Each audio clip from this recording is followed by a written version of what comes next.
we're going to take a look at higher order derivatives, velocity and acceleration. Okay, so derivatives are used in the study of motion. So we've already seen velocity, which is the rate of change of displacement at a specific point in time. So we know that we had s at t, which is the displacement, and we had s prime at t, which is actually just the velocity. Okay, so it was the first derivative of displacement. Okay, we looked at rates of change as an object moves in a straight line.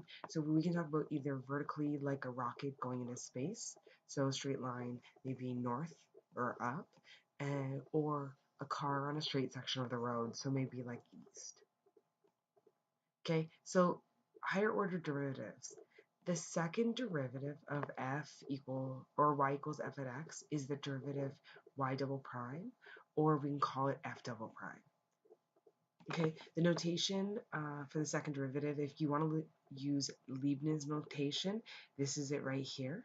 Okay, and that just comes from like the derivative, so d by dx of dy by dx, so of the derivative of the derivative.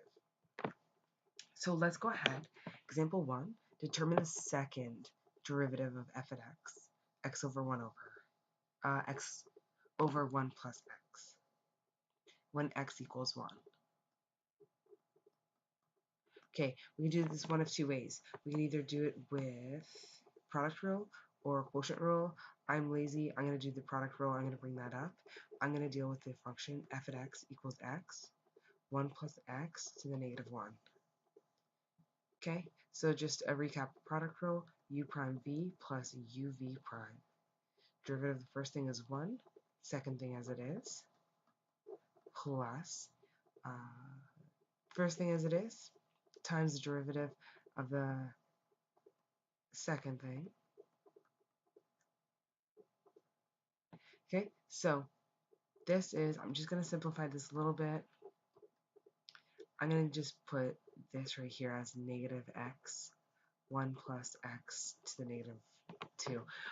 I'm not even going to pull in a 1 plus x. I'm just going to do another derivative. Okay, so f double prime. So this is like the derivative of differences. So we do the derivative of the first thing, and then just subtract the derivative of the second thing.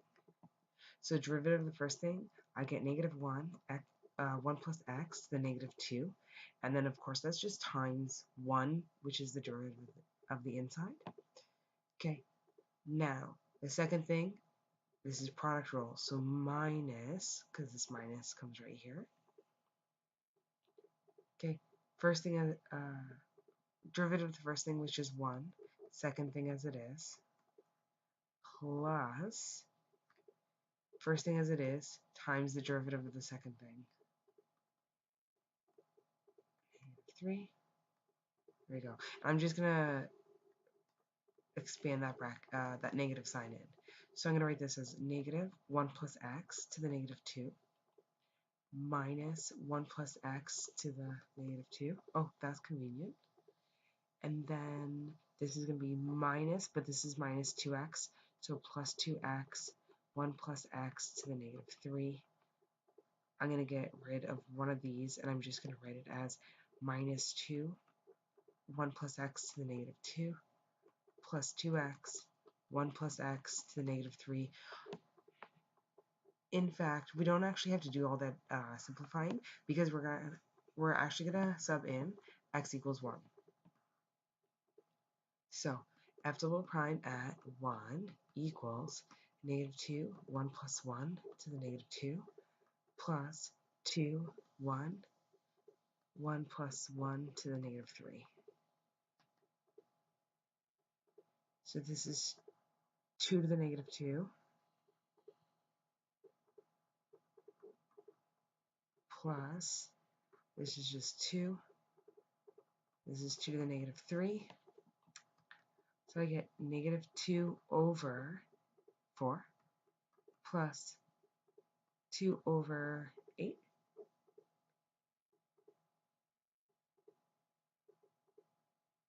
Negative 2 to the negative 2 plus, yes, because this goes down here.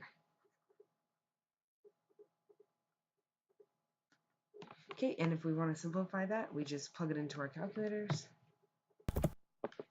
and I get -1/4. Okay, so we determined the second derivative. Okay, we took the first derivative, and then we found the derivative of that derivative. Then all we did is sub in x equals 1, and we get -1/4.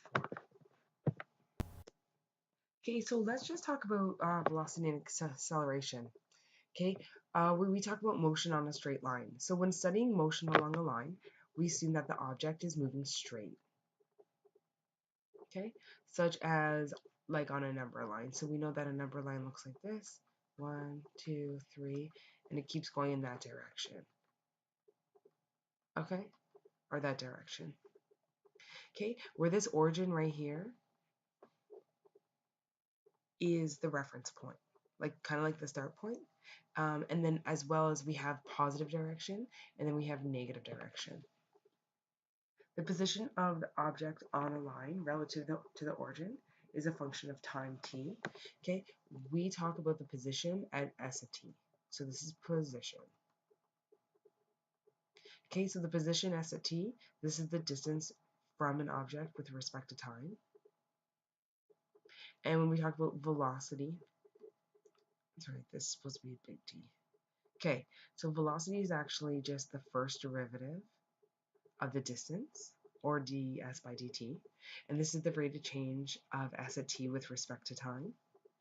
Okay, acceleration is just the double derivative of the position, or the first derivative of the velocity. Because as soon as you do the first derivative, bang, you're at velocity. You do one more derivative, you're at acceleration. Okay, d squared s over dt squared. And this is the rate of change of the velocity, though, with respect to time. Okay, when we talk about speed, speed is always the absolute value of velocity. Okay, so speed is like when you sit in your car and you read the odometer and it says 0, 10, 20, 30, and the odometer goes like this. This is speed. Okay, it does not say where you're going, what way you're going. Velocity does. Okay, so velocity has that magnitude, which is like the speed portion of it, and then also has the direction.